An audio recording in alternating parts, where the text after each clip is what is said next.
All right. So why do I come off as Italian when I'm not? This is a good question. This is clearly, you know me, Giuseppe. I'd like to say that it was meticulously crafted over years and years, but nah, the truth is my pops grew up in a largely Southern Italian and Sicilian neighborhood in Newark, New Jersey. He was the coolest guy. So I kind of modeled myself after him. And I think I just picked up some mannerisms he picked up from his neighbors. So the raspiness in my sound is actually something I pursued. I had actually a lesson where I outright asked my teacher, "How do you growl?"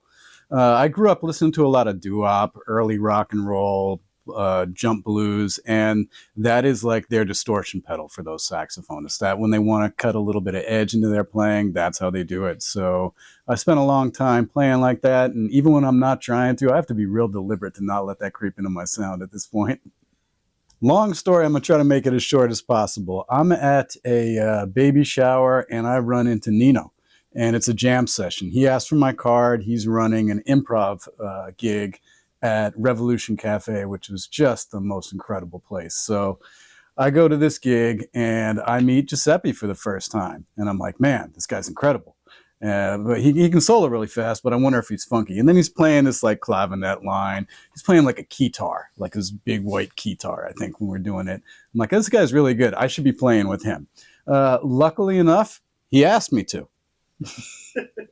I learned to dance, I think, predominantly because I went and saw Dirty Dancing in the theaters with my folks. And I got home and I'm like, I'd really like to learn the mambo. And my mom turns to me and goes, I taught at Arthur Murray's. I can teach you the mambo. So from that moment on, I was committed to learning how to dance. And for me, I don't relate to music intellectually as much as I relate to it physically, and I can't really separate them. That's part of the engine that keeps me going and keeps me connected to the song. Really, it's listening to these monsters solo is my favorite moment at the Sonamó shows. I get really inspired listening to everybody in the band. And that's one of the reasons I keep playing with the group is the folks in the band drive me. So it's listening to y'all.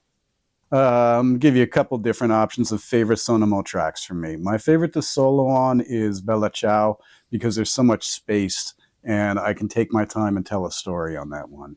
My favorite horn lines, I think, are on More. Giuseppe wrote great lines for that. And I think my favorite overall song at this moment is Switch It Off.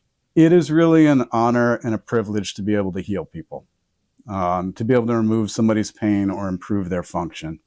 And I love being able to do that. It feels like a gift. Butt rock, like straight up hair metal. Bon Jovi, Twisted Sister. I love that. I would have guessed probably like the salsa stuff. Oh, I mean, I think people would assume that I listen to that, though. I feel like the surprise one is the butt rock. I don't think anybody expects me to be listening to Motley Crue. So I thought it was going to be a ballad when I read this question of like the sax solo that gives me goosebumps. But it really is, there is a Don Byas recording of Dark Eyes, which is like a Russian folk song that people play as a jazz tune a lot of the time. And he comes in with such urgency and intensity. And it seems dangerous and risky and compelling and mysterious. And that one always gets me. That overall is a fantastic song with everybody takes amazing solos on that. Any artist that I could jam with? Bootsy. You don't want to say why? Because he's Bootsy. Narrowing it down to one word, I would probably choose warmth because it's really a combination of a party that you're at and family. And that really is the experience around a Sonamó show. You're surrounded by wonderful people from a bunch of different walks of life, and everybody approaches you with openness and kindness. Okay, this was a tough one. Thinking about a theme song for my life right now. I went through a little bit of a challenge this year, and I'm feeling like I want to really fall back in love with life. And I think maybe hooked on a feeling. And rather than the object of the song being a woman, the object of the song could be life.